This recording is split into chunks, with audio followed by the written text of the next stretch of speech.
Bonjour à tous, bien-aimés dans le Seigneur, que la grâce de notre Seigneur Jésus-Christ, l'amour de Dieu le Père et la communion bienfaisante de l'Esprit Saint de Dieu soient avec chacun de nous dans le nom de Jésus-Christ. Amen. Je suis ravie de vous retrouver dans le ministère de la clinique spirituelle aujourd'hui pour le partage du message du dimanche.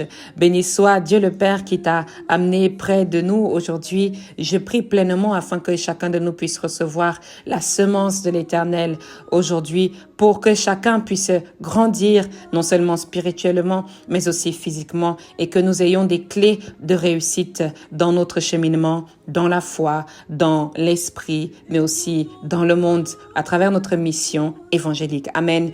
Bien-aimés dans le Seigneur, nous allons ensemble lire la parole de Dieu dans le livre de Proverbes. Nous allons lire ensemble Proverbes chapitre 3, du verset 5 au verset 8. Amen. Proverbes chapitre 3 du verset 5 au verset 8. Gloire à Dieu. Je nous invite d'abord, avant toute chose, à entrer dans l'adoration comme nous savons le faire dans le ministère de la clinique spirituelle. Amen.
Je nous invite maintenant, bien-aimés dans le Seigneur, à entrer dans la prière avant la lecture de la parole de Dieu.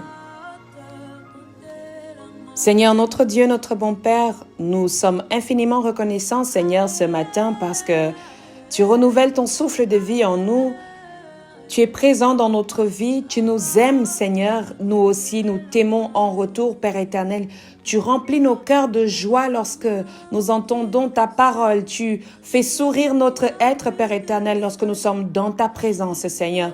Nous te bénissons pour tout ce que tu ne cesses de faire pour nous, ce que nous voyons, ce que nous ne voyons pas, ce que nous entendons et ce que nous n'entendons pas, Seigneur, mais tu es toujours là en train d'agir en notre faveur. Béni sois-tu donc Dieu le Père, Dieu le Fils, Dieu le Saint-Esprit, toi qui agis non seulement à travers ce ministère, mais qui agis aussi dans la vie de chacun d'entre nous de manière active, de manière quotidienne, Père éternel. À chaque instant, tu agis pour nous, tu agis favorablement, Père éternel. Peu importe ce que nous pouvons voir, comprendre, mais Seigneur, nous recevons pleinement ta grâce qui se manifeste dans notre vie. Éternel, nous allons lire ta parole ce matin. Viens oindre ce message, Père éternel. Éloigne toute disposition charnelle, Seigneur, mais fais entrer pleinement ton esprit, Père, afin que ta parole puisse être distillée à chacun, chacune qui est prête à la recevoir ce matin. Béni sois-tu, Dieu des actions, Dieu du miracle, Dieu de la révélation,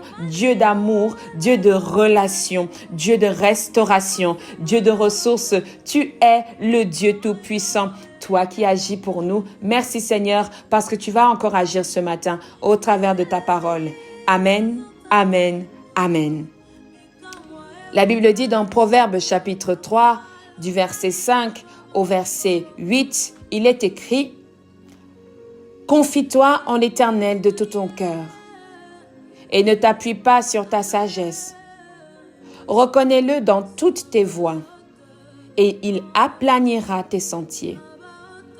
Ne sois point sage à tes propres yeux. Crains l'Éternel et détourne-toi du mal. Ce sera la santé pour tes muscles et un rafraîchissement pour tes os. Amen. Je vais relire ce passage.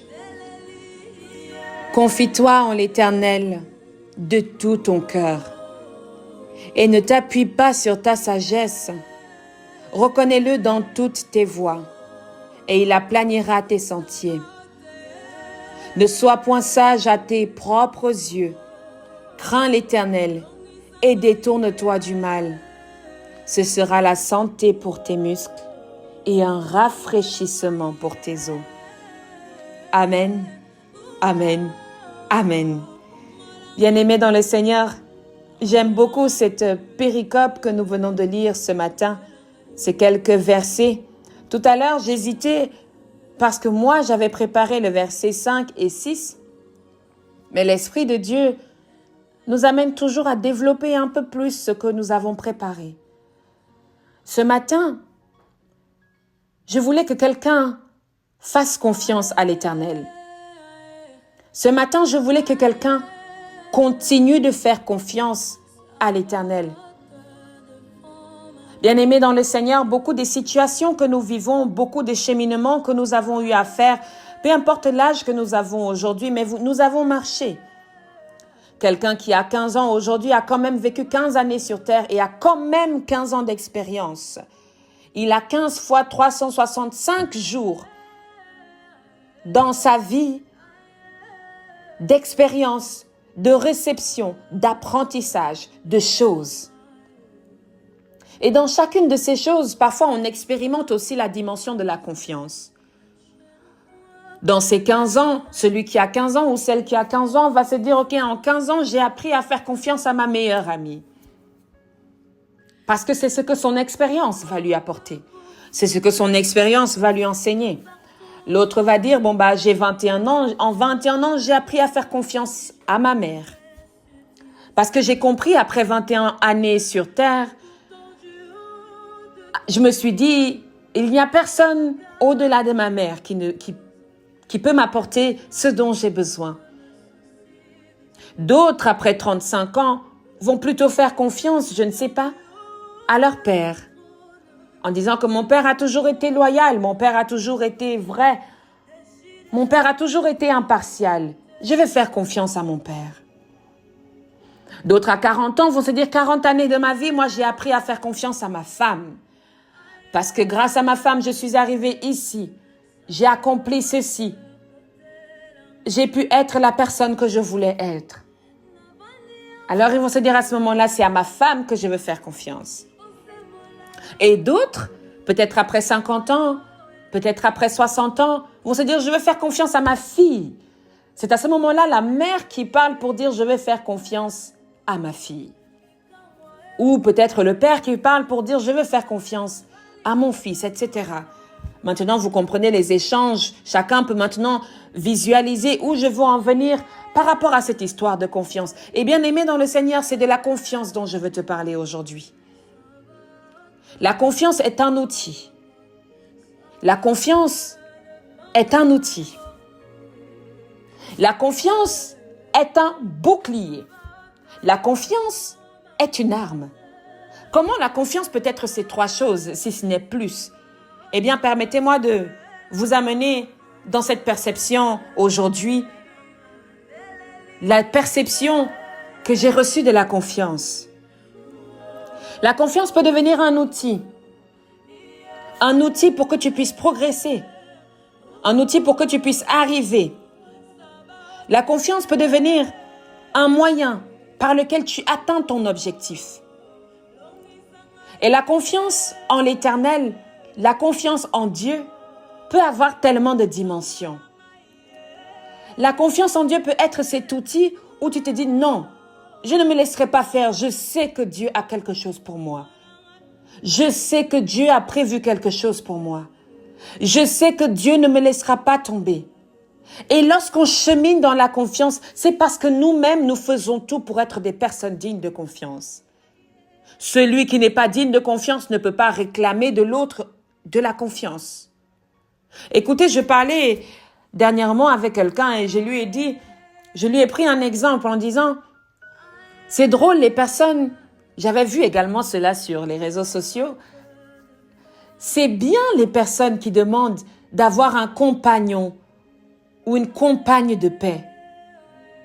Mais si toi-même, tu es la plus grande personne susceptible de créer le trouble, tu es, en langage vulgaire, le plus grand fouteur de trouble, comment fais-tu pour demander la paix, pour demander une femme de paix? Cette vidéo que j'avais vue disait, il y a un homme qui est là et qui vient, qui dit, oui, moi je veux avoir une femme qui me donne la paix. Je veux avoir une épouse qui m'apporte la paix. Mais toi, tu sors tous les soirs, tu bois comme il ne faut pas, tu parles comme quelqu'un qui n'a pas appris une autre façon de parler, tu ne t'améliores pas. En gros, tu crées dans la vie de cette femme suffisamment de troubles pour qu'elle ne t'apporte pas la paix, mais tu réclames d'elle qu'elle t'apporte la paix. Il y a quelque chose qui se passe. Alors je reviens sur la dimension de la confiance.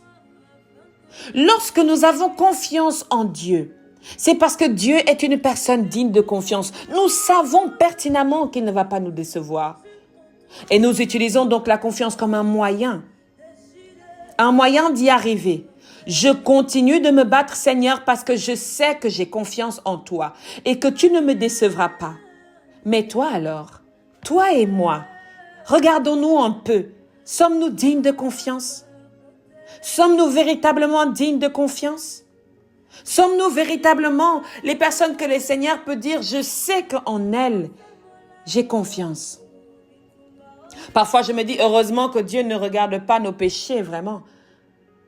Parce que la manière dont nous péchons continuellement, aucun de nous est parfait. Même toi qui m'écoutes en ce moment, tu peux être en train de te dire que non, ce n'est pas de ta faute, ce n'est pas de ta faute. Si tu as fait quelque chose dans ta vie dont tu es le fautif. Et qui aujourd'hui, tu peux être en train de te retrouver dans la situation de ce temps de prière pour apprendre à avoir confiance, pour apprendre à utiliser sa confiance, pour apprendre à être une personne de confiance. Quelqu'un peut dire avec moi la confiance? La confiance. Confie-toi en l'Éternel de tout ton cœur.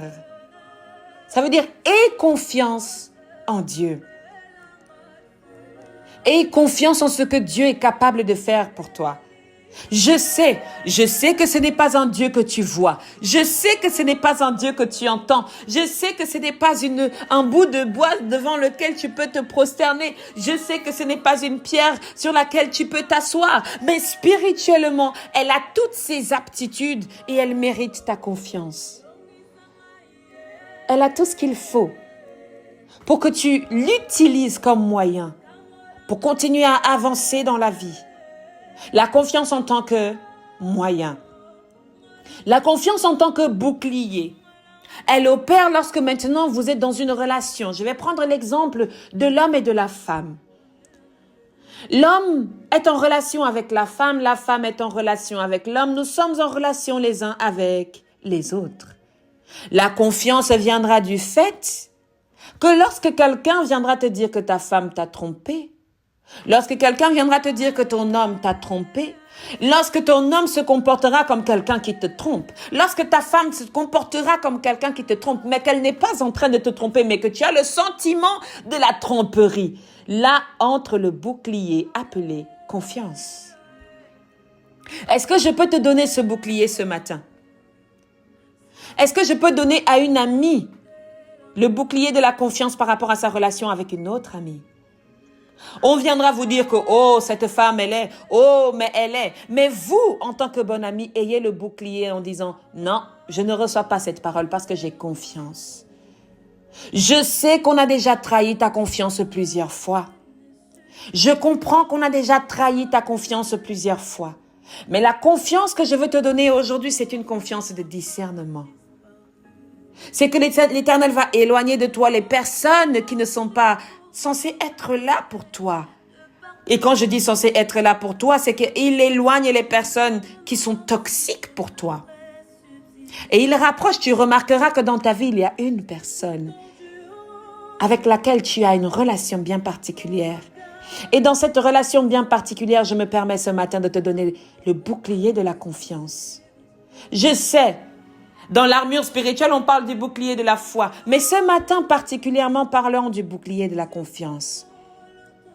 Ce bouclier qui permettra à ce que lorsqu'un homme, lorsqu'une femme envoyée, démoniaque, viendra te dire tes mauvaises paroles concernant cette personne avec qui tu as toujours eu une relation de confiance. Cette personne peut être ta sœur, ta grande sœur, ta petite sœur, ta cousine, ton ami d'enfance. Vous avez une relation que tu sais que cette relation est saine pour toi. Je te remets le bouclier de la confiance contre toute parole qui viendrait, n'est-ce pas, pour briser votre relation. Parce que c'est ce que l'ennemi fait aussi vis-à-vis de notre relation avec Dieu.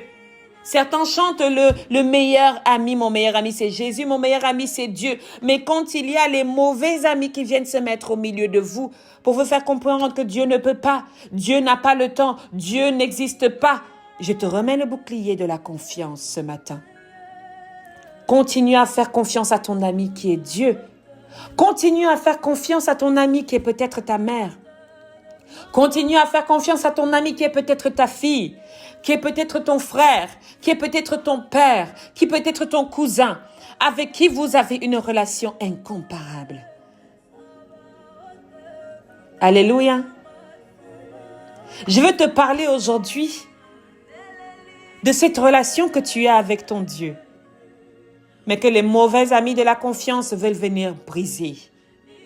Je veux renforcer ce matin le bouclier de la confiance en Dieu. Je veux renforcer ce matin le bouclier de la confiance dans les relations. Je veux renforcer ce matin le bouclier de la confiance dans ton mariage. Je veux renforcer ce matin le bouclier de la confiance dans votre amitié.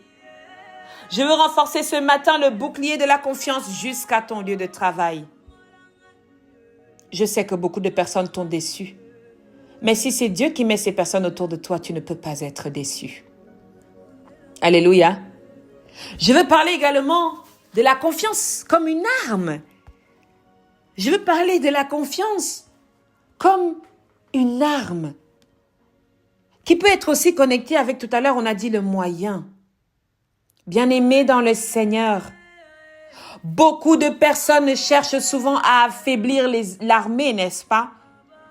Quand une personne vient affaiblir une armée, tu vas voir qu'il va trouver un leader ou quelqu'un qui est faible. Créer en cette personne un manque de confiance. Confiance en son leader ou confiance en les autres personnes qui sont dans cette même armée, qui sont dans ce même combat. Prenons un exemple terre à terre. Il y a une armée dans laquelle se trouve un leader qui s'appelle Gertrude. Il y a des soldats qui se trouvent dedans qui s'appellent Sandrine et un autre soldat qui s'appelle Anaïs. Gertrude, Sandrine et Anaïs. Je parle de confiance comme étant une arme. Alors, Gertrude, le leader de cette armée, va cultiver la confiance entre Anaïs et Sandrine et elle-même. Ces trois personnes, ces trois femmes ici, en l'occurrence, ça peut être des hommes, ça peut être votre famille, ça peut être votre lieu de service, ça peut être ce que vous voulez que ce soit, tant que vous le comprenez. Amen. Elle va cultiver la confiance. Et quand elles ont confiance l'une envers l'autre, imaginez les dégâts que ces trois personnes peuvent être capables de faire. Quand elles ont confiance l'une envers l'autre, imaginez comment ces trois femmes vont avancer. Ces trois personnes vont détruire les forces maléfiques. C'est pareil dans ton ministère. Vous pouvez être 15 000. Quand vous vous faites confiance, vous êtes capable de délivrer. Vous êtes capable d'opérer des miracles parce que la confiance est utilisée comme une arme. Parce que vous vous faites confiance, ça vous donne de la force. Parce que vous vous faites confiance, ça vous donne de l'autorité. Imaginons ensemble maintenant que nous sommes donc ces trois personnes. Chacun le met dans le contexte qu'il lui faut en ce moment. Et nous déposons cela sur l'appui de l'Éternel. Pleinement aujourd'hui, tu es capable d'accomplir de grandes choses. Lorsque ta confiance est utilisée comme une arme contre toute personne qui voudrait te mettre en faiblesse, en posture de faiblesse vis-à-vis de ta vie. Tu peux être faible à des moments, mais ne te laisse pas être faible toute ta vie. Arme-toi de la confiance. Aie confiance en toi. David a eu confiance en Dieu lorsqu'il a été face à Goliath. Est-ce que nous nous souvenons de ce passage? Lorsque David s'est retrouvé face à Goliath et qu'il a dit à Goliath, toi tu te bats contre moi avec ta lance, avec ton épée, mais moi je viens avec l'armée de l'Éternel. Lorsque nous avons confiance en Dieu, notre confiance se multiplie et nous recevons l'armée de l'Éternel. C'est pourquoi ce matin, confie-toi de tout ton cœur à l'Éternel. Alléluia. Et reconnais-le dans toutes tes voies, et il aplanira tes sentiers. Reconnais-le dans toutes tes voies, et il aplanira tes sentiers. La confiance peut être aussi un temps de reconnaissance. Lorsque David s'est retrouvé face à Goliath, il a eu le temps de la confiance étant une arme, mais la confiance de la reconnaissance de l'Éternel. Ce n'est pas moi qui me bats, c'est l'armée de l'Éternel qui se bat. Je reconnais qu'il est Dieu, je reconnais qu'il est plus fort que moi, je reconnais qu'il est capable au-delà de ce dont je peux être capable. Trust. We're talking about trust. La confiance. La confiance est un élément clé que j'aimerais que nous puissions recevoir aujourd'hui. Ne sois plus sage à tes propres yeux, ne sois point sage à tes propres yeux. Parce qu'il y a une dimension de la confiance qui peut t'amener à se dire que c'est de toi-même que tu le fais. Alléluia. Mais lorsque nous avons, nous, confiance en Dieu, lorsque nous nous armons de cette confiance, c'est l'Éternel qui la multiplie et qui fait en sorte que ce soit une armée. Au lieu que ce soit Gertrude, Anaïs et Sandrine, ça devient Gertrude, Anaïs et Sandrine et une multitude de personnes dans une armée. Et si lorsque Gertrude, Anaïs et Sandrine ont fini cette guerre, elles se disent « Oh, c'est grâce à nous !» L'Éternel, lui, qui a multiplié vos forces à travers la confiance, se retrouve délaissé, mis de côté. Et la prochaine fois, tu iras avec de la confiance, mais il ne la multipliera pas. Parce qu'il y a eu manque de reconnaissance. Ne sois point sage à tes propres yeux. Ça veut dire qu'il y a une certaine confiance qui peut être capable de nuire. J'entends souvent les jeunes dire « T'as pris la confiance, toi. Tu as trop la confiance, toi. » C'est ce type de confiance qui est capable de nuire, qui est capable de décrédibiliser, qui est capable de désarmer carrément. Alors ce matin, je veux te remettre une confiance particulière, celle qui vient de Dieu, celle qui est donnée dans les Saintes Écritures. Confie-toi en l'Éternel. Ce sera la santé pour tes muscles et un rafraîchissement pour tes os. J'aime beaucoup cette phrase. Parce que lorsque tu as confiance, mais une certaine confiance, tu es dans le repos. Alléluia. Tu es dans le repos. Est-ce que quelqu'un peut dire Amen depuis chez lui? Tu es dans le repos. Amen. Béni soit l'Éternel pour sa parole d'aujourd'hui. J'espère et je prie que celle-ci, bien-aimée dans le Seigneur, t'apporte ce dont tu as besoin aujourd'hui. Que cette parole ait arrosé les plantes de ta vie, les plantes d'accroissement dans ta vie, celles qui permettent de porter du bon fruit, qui permet de nourrir son prochain.